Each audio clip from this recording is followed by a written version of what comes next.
Shalom, shalom, peace and blessings. All praise to the Most High Yah. As always,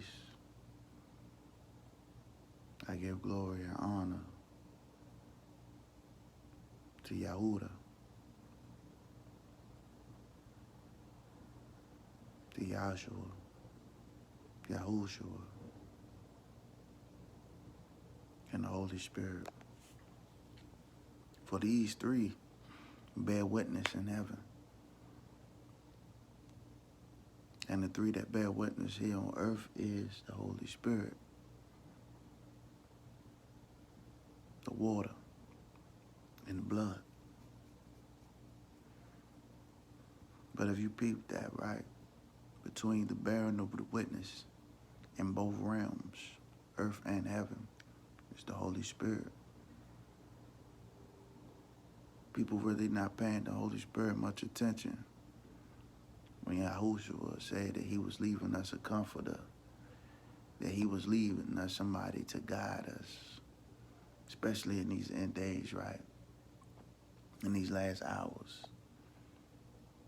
But what did he also tell us? What did Yahushua tell us? He said that in the end times, it will be just like the days of Noah. And if you understand that, he also said it'd be just like the time of Sodom and Gomorrah.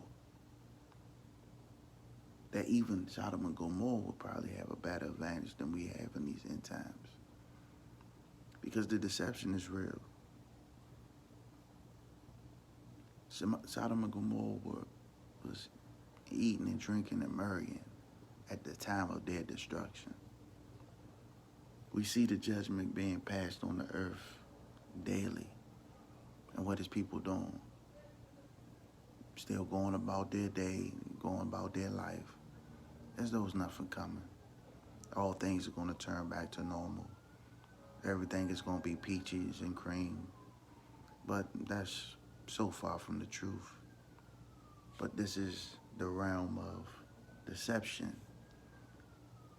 especially when you have false epistles, which is letters, doctrines of devils, false apostles, shepherds, who are leading the sheep to the slaughter.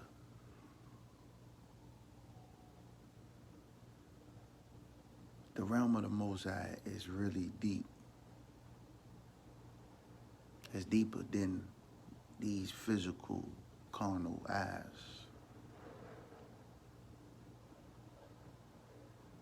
This is why the Most High is calling his children the remnant that he's raising up to elevate past the things of this world. Meaning, the world shouldn't have its claws in you. It shouldn't have a hold on you. Not saying it won't, but if you elevating, and if we using Yahushua as a template, because he was the stone, the cornerstone, what the builders rejected. But again, that cornerstone is what builds the foundation. And if he's what you building your foundation on, nothing else in this world should be matter. Nothing else in this world should matter. I don't care about the demons, the devils, the noisy neighbors. None of that should matter. The people at your job giving you the stares and the awkward looks.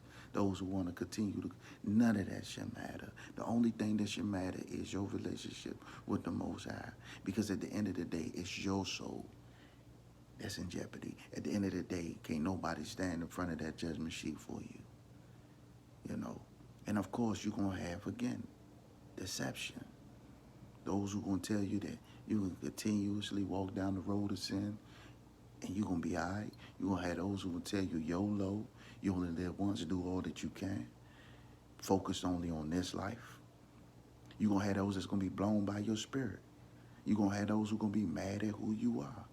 But at the end of the day, none of that should stop you. Because one, if you're of the tribes of the son of Israel, and as I read in the book of Joshua, man, like I said, ain't nobody messing with them boys of Israel. See, and I hear the Hebrew Israelites and how they do have some strong prowess about their words. But I just feel like they're coming from a place of ignorance still. Because we're not supposed to exalt ourselves in no way, no form, no shape. He said, you remain abased. Those who remain abased, he will exalt. But if I continue to try to exalt myself, I'm keeping myself down. Pride, as we all know, pride comes before the fall. Look at what happened with the enemy, the traitor. You know, I don't like saying his name, only like giving him recognition. But what caused him and 1/3 of the angels to fall? Pride. Wanting to be their own gods. Well, it's the same nature that we are taking on as humans. We want to be our own gods. Pride. We know best. Can't nobody tell me nothing. I'm going to do what I want. You can't say nothing to me. That's the whole prowess. Because when it falls from the top, it comes down to the bottom, right? So now you have these same individuals that's operating underneath of these same fallen spirits. This is why we are in World War III, which I call spiritual warfare.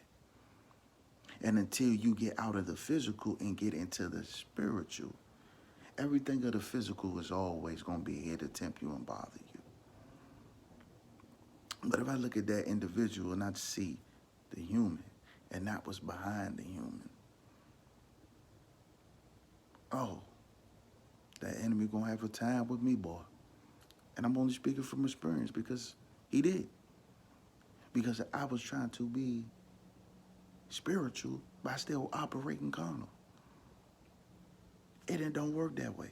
This is why Ephesians 6 says what it says. We wrestle not with flesh and blood, but principalities and high places and high governing positions. Read the words, folks. But don't read it like a narrative. And don't try to read it through your cardinal. Ask the Most High to give you recognition and understanding in the Spirit. That's why he gave us the Holy Spirit. This is why he said the Holy Spirit is the best teacher. Because I can go to a church, I can go to a building, and I can listen to a pastor, he or she. But if they not operating in the Holy Spirit, if they not operating by the words, these epistles, then basically they just giving me their view. And what he tell us not to do, not to lean on our own understanding. And that's what happens when we lean on our own understanding. We give things from our viewpoint. We are in a world where things have been very dumbed down. And I ain't saying I'm the smartest person in the world. Not at all. I was in special ed in elementary. Didn't graduate high school. So any wisdom and understanding that I get, understand it's coming straight from the Most High. Through the Holy Spirit that's operating in me, right? And for a man to be a witness for himself, what he tell us, let others exalt you as well. Give you praise. You shouldn't give yourself praise because that's pride. We're going to call it confidence. We're going to call it what we want.